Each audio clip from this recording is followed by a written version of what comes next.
Friends, let's start with chapter number 4, numericals. Now, as a protocol, you might have written the list of formula before starting the sums. Now, अगर नहीं लिखा है तो video को pause करें, go for writing the formula and then come back. Keep the list of formula in front of you. The very first numerical we take exercise का 4.1. The question reads somewhat like this: a circular coil of wire consists of 100 turns, each of radius 8 cm, carrying a current of 0.4 ampere. What is the magnitude of magnetic field B bar at the center of the coil? यानी हमको बोला हुआ है कि यहाँ पे coil के 100 turns है. It's a circular coil. पहला तो ये नोट कर लेते हैं. सर्कुलर कॉइल है 100 turns. Radius of the coil is 8 centimetre, यानी कि 8 इंटू 10⁻⁻² मीटर हुआ. स्ट्रिक्टली ऐसा सिस्टम फॉलो करें. Current flowing to the coil is 0.4 ampere. We are said to find the formula for find the value of magnetic field intensity at the center of the coil. So we have the formula magnetic field intensity at the center given as μ0I upon twice R. इतना आ जाएगा. That's all. ये पहला सम हो गया. दूसरे सम की बात करें तो एक्सरसाइज का सम नंबर 4.2. 4.2 में स्ट्रेट वायर की बात की है. स्ट्रेट वायर के लिए बोला इसमें करंट 35 एम्पियर पास हो रहा है एट अ डिस्टेंस 20 सेंटीमीटर, यानी कि 0.2 मीटर हो गया. मैग्नेटिक फील्ड इंटेंसिटी कितना होगा वो फाइंड करना है. You have to find magnetic field intensity at a particular distance 20 centimetre. Question कुछ ऐसा है: a long straight wire carries a current of 35 ampere.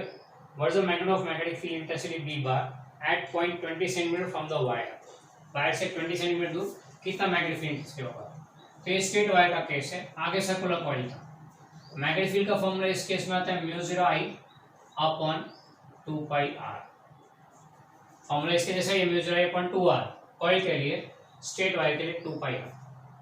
अब दोनों केस में μ0 का क्या, तो μ0 standard which is called permeability of vacuum. इसका value 4π × 10⁻⁷ tesla metre upon ampere. ये याद रख लेने का, क्योंकि लगभग हर एक सम में इसकी प्रेजेंस है. ये वैल्यू की प्रेजेंस है. ओके, तो ये हो गया regarding magnetic field intensity at a distance 20 cm from the wire.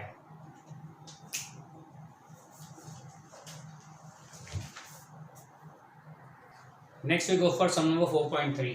Now 4.3 भी again straight wire के साथ connected है. Question में बोला हुआ है a long straight wire in the horizontal plane carries a current of 50 ampere in north to south direction. North to south direction में current flow हो रहा है. Give the magnitude and direction of B bar at a point 2.5 meter east of the wire. अब यहाँ पे दिया हुआ है हमको पहले तो current passing to the wire that is 50 ampere. I is equal to 50 ampere दिया हुआ है. फिर बोला at a distance R equal to 2.5 metre. At a distance R equal to 2.5 metre how much is the magnetic field intensity B and उसका direction and direction of B का. ये दो चीजें ढूंढनी है. मैग्नेट एंड डायरेक्शन दोनों चाहिए. चलो मैग्नेट के लिए तो fine we have B is equal to μ0I upon 2πr. ये तो मैग्नेट आ गया, magnet of magnetic field for this straight wire. अब इसका डायरेक्शन चाहिए, तो डायरेक्शन के लिए क्या करेंगे, तो पहले तो डायरेक्शन फिक्स कर दें. ये नॉर्थ है, ये ईस्ट है, बराबर है. Current is flowing from north to south, यानी ऊपर से नीचे की तरफ करंट आ रहा है. ये डायरेक्शन है करंट का, north to south. Magnetic field चाहिए at a distance 2.5 metre towards the east, बराबर है.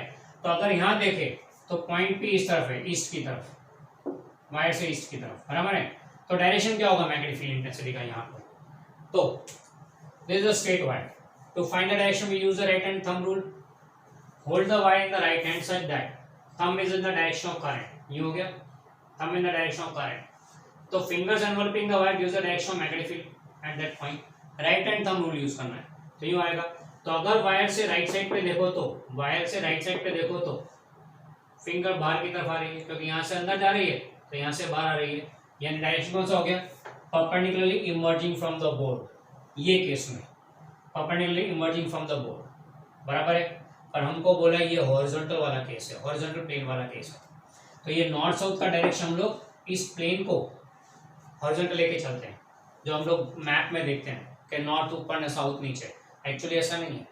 यहाँ पे बोला हॉरिजॉन्टल प्लेन में देखना है, तो हॉरिजॉन्टल प्लेन में अगर सोचे इसी सेम चीज को यूं अगर देखे तो ये अगर ये यूं था, इधर इधर direction of B was emerging out, तो इसको अगर यूं लेके देखा होता तो तब पड़ा था। ये नॉर्थ साउथ डायरेक्शन है, यहाँ नॉर्थ है या साउथ है, करंट अगर यूं फ्लो हो रहा है तो राइट हैंड थंब रूल क्या बोलता है कि यूं रखें, तो इधर वायर से राइट साइड पे ईस्ट पे अपवर्ड डायरेक्शन, तो यहाँ पे डायरेक्शन क्या आएगा, वर्टिकली अपवर्ड। ओके, तो here as it is emerging out and horizontal plane में देखें तो for horizontal plane direction of B bar will be in vertically upward direction.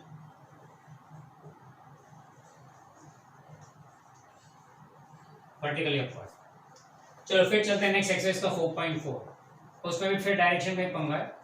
4.4 में बोला हुआ है कि current passing to straight wire 90 ampere, हमें चाहिए at a distance r equal to 1.5 metre, how much is the magnetic field and उसका direction, दोनों चीजें चाहिए।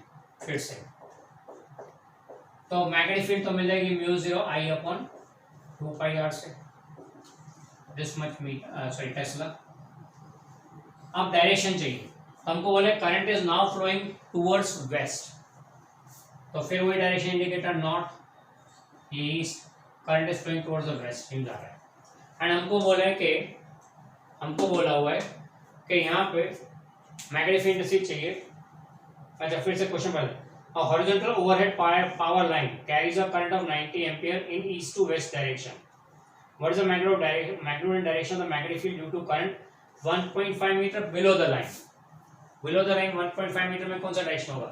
अब east to west horizontal plane में यूं है, इधर नॉर्थ है इधर साउथ है, हमें चाहिए वायर के नीचे डायरेक्शन कौन सा, तो राइट हैंड थंब रूल में पकड़े, इमर्जिंग यानी साउथ का डायरेक्शन हो गया, नॉर्थ इस तरफ है साउथ इस तरफ है, तो इमर्जिंग यानी साउथ का डायरेक्शन हो गया, it is in south direction.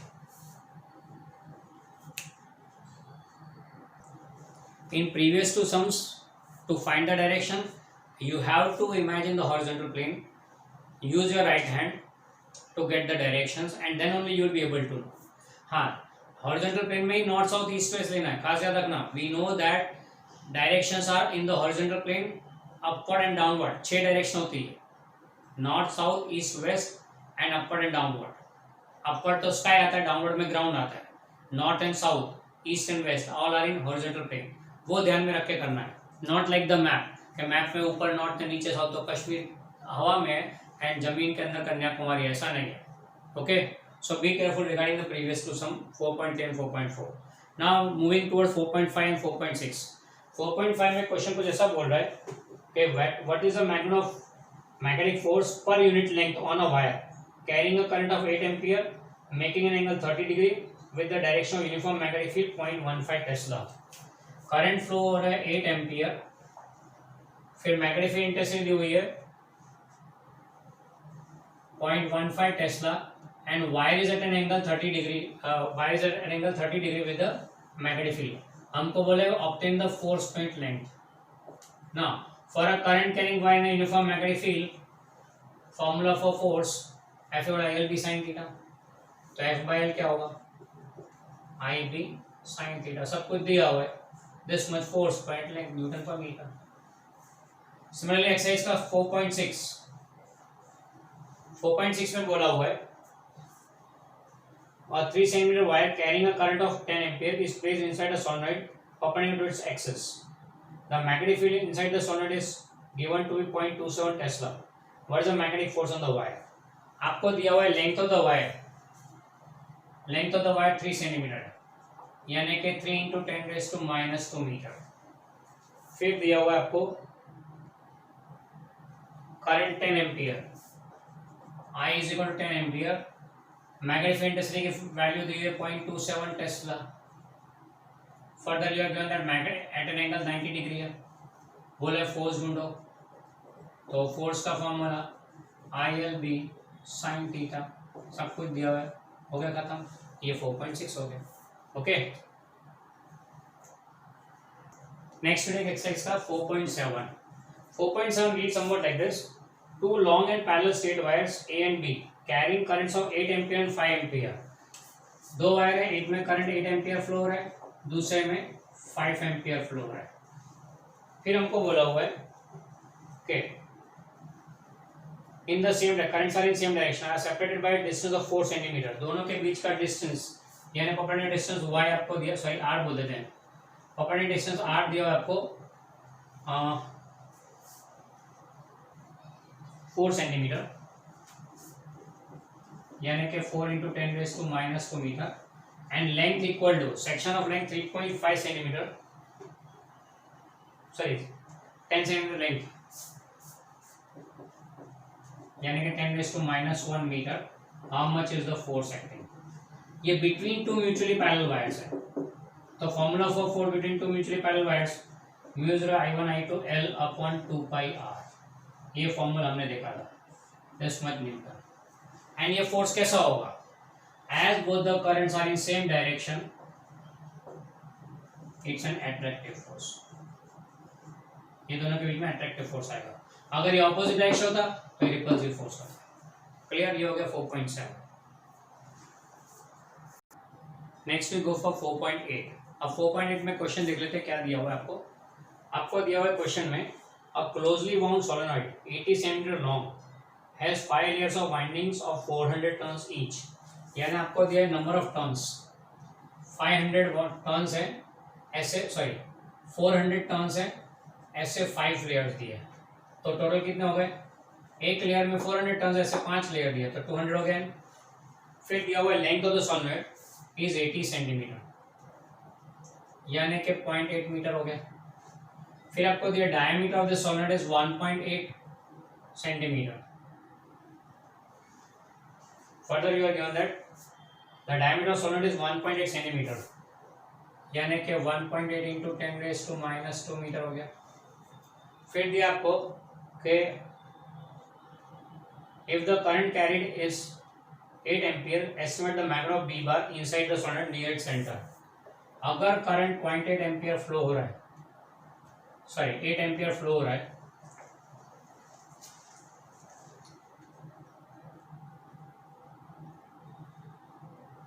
तो फिर B का वैल्यू चाहिए सोलेनॉइड में।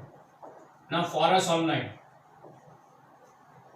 Solenoid magnetic field inside is given as μ0 Ni, बराबर है। तो that will be equal to μ0 n is the number of turns point length, number of turns point length, n है, l है, i है, काम खत्म हो गया। तो सर ये डायमीटर का क्या करेंगे? Not useful. हाँ, यहाँ पे डायमीटर के बारे में बोलेंगे कि डायमीटर को कंपेयर करते हैं लेंथ के साथ, तो इट्स वेरी स्मॉल, तो यानी कि length is very large as compare to diameter and it can be used for long solenoid. Long solenoid के केस में तो बी राइट इज ओके। तो ये हो गया 4.8। फिर चलते हैं एक्सरसाइज का 4.9। एक्सरसाइज का 4.9 क्वेश्चन को जैसा बोल रहा है 4.9 में a square coil of side 10 centimetre consist of 20 turns. Square coil है, लेंथ 10 सेंटीमीटर दिया हुआ है, लेंथ इज गिवन 10 सेंटीमीटर यानी कि 10⁻⁻1 metre. It is having 20 turns, n is equal to 20। फिर फर्दर बोला हुआ है carries a current of 12 ampere, I is equal to 12 ampere दिया हुआ है। Further you are said that the coil is suspended vertically and the normal to the plane of the coil making an angle 30 degree with the direction of uniform horizontal magnetic field of magnitude 0.8 Tesla। magnitude of magnetic field Tesla 0.8 Tesla दिया है and angle दिया हुआ है 30 degree, angle दिया हुआ है 30 degree. हमने बोला है what is the magnitude of torque expressed by the coil, torque find करना है, torque tau। लो ये तो सीधा सिंपल हो गया। टॉर्क का फॉर्मूला आना, current carrying rectangular coil NI B sin theta, N है, I भी है, B है, थीटा भी है, एरिया तो स्क्वायर है इसलिए L स्क्वायर हो जाएगा 10⁻⁻² मीटर स्क्वायर। ओके, आ जाएगा this one torque newton into metre. Okay, तो साथ साथ में एक्सरसाइज का 4.13 ले लेते हैं, वो सिमिलर वाला ही है। 4.13 में दिया हुआ है अ circular coil of 30 turns and radius 8 centimetre. Circular coil दिया हुआ है, नंबर ऑफ टर्न्स 30 दिया है, radius of the coil is given 8 centimetre. यानी कि 8 इंटू 10⁻⁻2 मीटर। इस कॉइल को carrying a current of 6 ampere, current इसमें 6 एम्पियर फ्लो हो रहा है, is suspended in the magnetic field of intensity 1 Tesla. 1 Tesla intensity वाला मैग्नेटिक फील्ड में सस्पेंड किया है। The field line make angle 60 degree with the normal to the coil. तो angle theta area vector के साथ दिया हुआ है 60 डिग्री। और बोला है फाइंड करो, calculate the magnet of the counter torque that must be applied to prevent the coil from turning. Torque कितना लग रहा है फाइंड करो। तो torque tau is equal to NIAB sin theta, torque का फॉर्मूला। एन दिया, I दिया, B दिया, एरिया, सर्कुलर कॉइल है इसलिए पाई आर स्क्वायर आ जाएगा, दिस वन मीटर स्क्वायर। रख दो यहाँ पे this one newton into metre. फिर क्वेश्चन का दूसरा पार्ट क्या कहता है, would your answer change the circular coil in A was replaced by a planar coil of some irregular shape that encloses the same area. All the other particulars are unaltered. यानी कि अगर इस circular coil के बजाय कोई और coil रखा होता जिसका शेप अनइवन है पर एरिया सेम है, तो विल द टॉर्क चेंज? अच्छा, टॉर्क में ऐसा कोई कंडीशन है सर्कुलर कॉइल के लिए या स्क्वायर के लिए, रेक्टेंगल के लिए? नहीं, एरिया इतना है तो काफी है, torque will be same. So no, there will be no change, no change in the torque. Okay, no change in torque. क्यों? क्योंकि सारी कंडीशन सेम है, एरिया को भी सेम दिए, भले शेप इरेगुलर हो, एरिया भी सेम है, तो it doesn't matter, the torque remains the same. That's regarding 4.13. So next will go on for some number 4.10. अब 4.10 में क्या दिया हुआ है देखते हैं क्वेश्चन में। Two moving coil meters M1 M2 have the following particulars. R1 दिया है, N1 दिया है, A1 दिया है, B1 दिया हुआ है। दो गैलोमीटर्स है, एक M1 और दूसरा M2। दोनों के लिए वैल्यूज दी हुई है N1, R1, A1, B1, बराबर है। दूसरे के लिए भी दिया है N2, R2, NR, A1 B, NR, R2, A2 and B2। ये चारों चीजें दी हुई है दोनों के लिए। एंड बोला क्या है, फाइंड द सेंसिटिविटी रेशो। अच्छा, दोनों का स्प्रिंग कांस्टेंट सेम दे रहा है, आइडेंटिकल दिया है, spring constant K1 equal to K2 दिया हुआ है, टॉर्क कांस्टेंट दोनों के सेम दिया हुआ है। एंड बोला है कि determine the ratio of current sensitivity end voltage sensitivity of M2 and M1। Current sensitivity की बात करें तो, करंट सेंसिटिविटी की बात करें तो उसका फॉर्मूला क्या है, तो current sensitivity is given as 5/I। Now we have the formula NIAB equal to K5 for moving coil galvanometer। ये फॉर्मूला है हमारे पास में। तो हमें अगर 5/I चाहिए तो 5/I क्या बनेगा, 5/I will be NAB upon K, 5/I will be NAB upon K।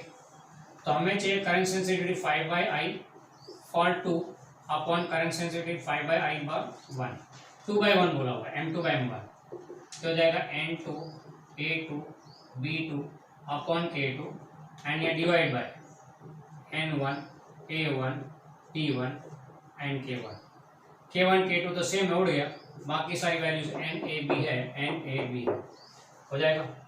ये हो गया रिगार्डिंग करंट सेंसिटिविटी का रेशो। अब करंट सेंसिटिविटी का यूनिट क्या आता है, तो रेडियन अपॉन एम्पियर। तो रेशो का यूनिट क्या आएगा, पूछा नहीं, क्यों? क्योंकि दोनों कैंसिल हो जाएंगे ना, ratio same quantities cancel each other. इसमें दूसरा पार्ट बोला हुआ है वोल्टेज सेंसिटिविटी। वोल्टेज सेंसिटिविटी की बात करें तो we have NIAB equal to K5, ये फॉर्मूला है, मल्टीप्लाई बाय R करते हैं in order to get the voltage IR, यानी वोल्टेज आएगा ना, रेजिस्टेंस से मल्टीप्लाई करें तो N into V AB upon K 5R। Okay, so the formula for voltage sensitivity 5 upon V will be NABR upon K। Okay, that will be NABR upon K। तो फिर ratio क्या आ जाएगा, 5 upon V for 2 upon 5/V for 1 is equal to N1 A1 B1 R1 up sorry N2 2 upon 1 है ना, अपन N1 A1 B1 R1 सारी value दी हुई है, डाल दीजिए, will get answer. Okay, so that's regarding number 4.10. Just a moment, we made a mistake here, a little bit small mistake. Multiply by R on both the sides, where n IR means voltage V, AB upon K phi R. बराबर है, V want phi by V, so phi by V will be equal to voltage sensitive, phi by V will be equal to phi by V, so will be n A B upon K into R. ये R नीचे आएगा, ऊपर नहीं आएगा. Okay, based on this formula. So phi by V for 2 upon phi by V for 1. That's N1 N2 A2 B2 upon K2 R2 divided by N1 A1 B1 upon K1 R1. K1 K2 से में cancel हो गया, बाकी value डाल दो, काम खत्म हो गया. नेक्स्ट सम में दिया हुआ है 4.11 में, in a uniform magnetic in a chamber having magnetic field 6.5 Gauss. A Gauss is not a standard SI unit. We have to convert it into Tesla. Now we have the relation 1 Tesla is equal to 10 raised to 4 Gauss. तो Tesla से Gauss ले जाना तो multiply by 10 raised to 4, Gauss से Tesla ले जाना तो divide by 10 raised to 4. So this will be 6.5 into 10 raised to minus 4 Tesla. ये टेस्ला में आ गया ऐसे इस यूनिट में. इस मैग्नेटिक फील्ड के चैम्बर में, in a chamber having this much magnetic field, an electron with speed 4.8 into 10 raised to 6 meter per second enters perpendicularly. Electron enter हो रहा है तो उसका चार्ज हो गया 1.67 10 raised to minus 19 and mass उसका हो गया 9.1 into 10 raised to minus 31 kg. अब ये चार्ज पार्टिकल अगर अंदर परपेंडिकुलर एंटर होता है तो वी नो वेरी वेल कि when a charge particle enters magnetic field perpendicularly then it always describe circular path. तो सर्कुलर पाथ का रेडियस मांगा हुआ है. तो for a charged particle entering uniform magnetic field perpendicularly, mv square by r is equal to qeb. Necessary centrifugal force provided by magnetic force. ये हो गया. हमें चाहिए रेडियस का फॉर्मूला, एक v तो कैंसिल हो गया, so therefore radius r will be equal to mv upon qb. mass of electron दिया हुआ है, चार्ज दिया हुआ है, v दिया, p दिया, सब कुछ दिया हुआ है. you can calculate the radius of the circular path. further exercise का 4.12 is connected to the same sum. उसमें वाला फ्रीक्वेंसी ढूंढो, इसी सम में फ्रीक्वेंसी ढूंढो. तो फ्रीक्वेंसी के लिए क्या करेंगे, mv square upon r equal to qb. एक v कैंसिल हो गया, so mv equal to qbr. Now also we know that v equal to r omega and that is r into omega यानी 2 pi f हो गया. Frequency चाहिए ना, तो 2 pi f लेते हैं, रख देंगे यहाँ पे. तो क्या आएगा, m into r into 2 pi f is equal to qb into r. r तो कैंसिल हो गया, हमें फ्रीक्वेंसी ढूंढना है, तो qb upon 2 pi m mass of electron. Okay, so that's the frequency, this much hertz. अब क्वेश्चन में और आगे पूछा हुआ है इसमें बी पार्ट में,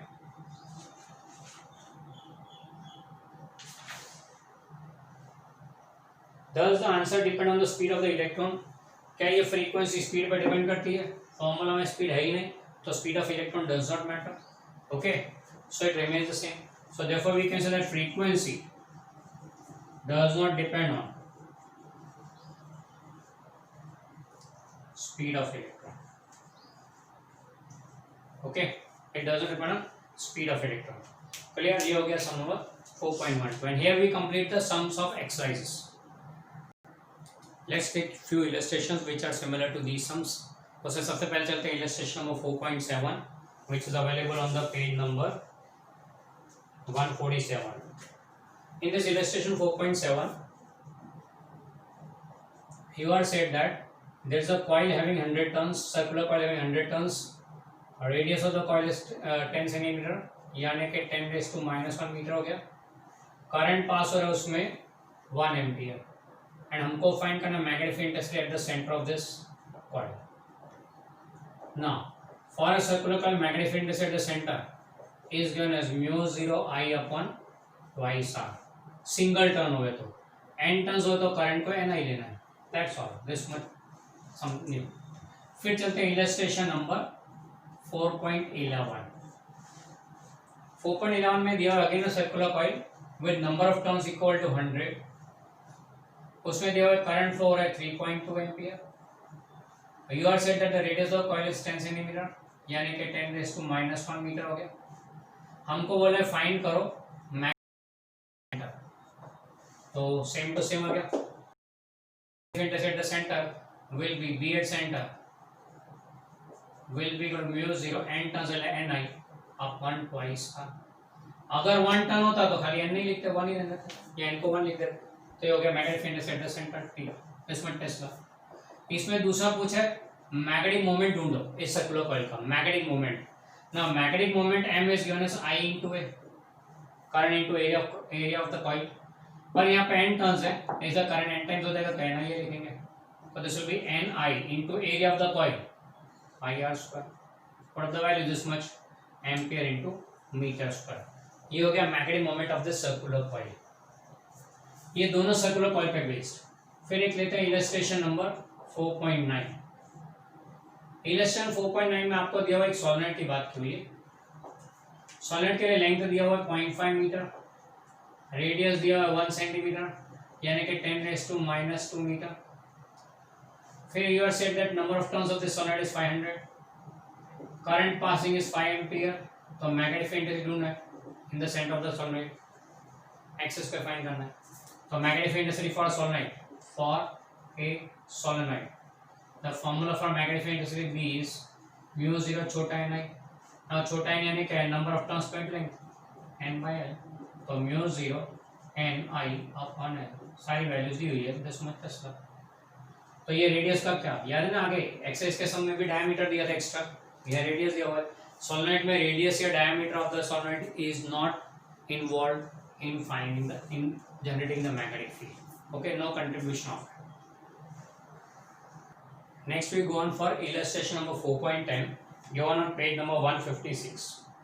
Now question reads somewhat like this: the horizontal component of Earth's magnetic field at a certain place is 3 into 10⁻⁻5 Tesla. Magnetic field is here 3 into 10⁻5 Tesla. फिर and is directed from geographic south to geographic north. अब ये जो magnetic field है geographically बता दें north east, तो उसका direction magnetic field का ही है, is the direction of magnetic field north to south. फिर बोला हुआ है कि a very long straight conductor is carrying a steady current of 1 ampere, current 1 ampere pass हो रहा है इसमें। What is the force point length on it, F by L ढूंढना है, force point length when it is placed in horizontal table, on the horizontal table and the direction of current. पहले case में बोला है current is directed from east to west. अब current अगर यूं flow हो रहा है आई, तो दोनों के बीच का एंगल 90 डिग्री हो गया, तो therefore theta is equal to 90 degree. तो फोर्स का फॉर्मूला क्या होता है, I L B sine theta, therefore F by L will be equal to I B sine theta, sine 90 हो गया ना, sine theta and sine theta is sine 90, तो 1 आ जाएगा, तो हो जाएगा आई बी, ये हो गया इतना न्यूटन पर मीटर। सेकेंड केस में बोला है कि current is flowing from north to south. Second case में दिया हुआ है current is flowing from south to north, sorry south to north, यानी सिचुएशन कौन सा हो गया, ये current flowing from south to north, मतलब ये करंट का डायरेक्शन साउथ टू नॉर्थ नहीं हुआ है, तो दोनों के बीच का एंगल 180 डिग्री, तो F is equal to I L B sine theta, theta 180 degree है, या फिर 0 ले लो तो भी चले, सेम बात में ही है, तो ये तो 0 हो गया, this comes out to be 0, तो फोर्स का वैल्यू 0 हो गया। F by L will be I B sine 180, sine 180 is 0, so therefore this will be 0, no force acting. Clear about this? ये हो गया इलस्ट्रेशन 4.10। सो एंड फिर 4.8 की बात करें तो इलस्ट्रेशन 4.8 इज थियोरेटिकल, वो है फॉर्मूला जो हमने ऑब्टेन किया था थिक कंडक्टर वाला यूजिंग एम्पियर सर्किट लॉ, तो हमने थियरी में ऑलरेडी कवर कर लिया है, इसलिए 4.8 को यहाँ नहीं ले रहे हम लोग। सो इलस्ट्रेशन 4.7 से लेकर 4.11 तक हमने कंप्लीट किया। 4.11 में दो पार्ट किए हमने, A and B. Finding the magnetic intensity at the centre as well as the magnetic moment, उसमें थर्ड पार्ट बाकी है, सेक्शन सी, अगली बार अगले लेक्चर में लेंगे।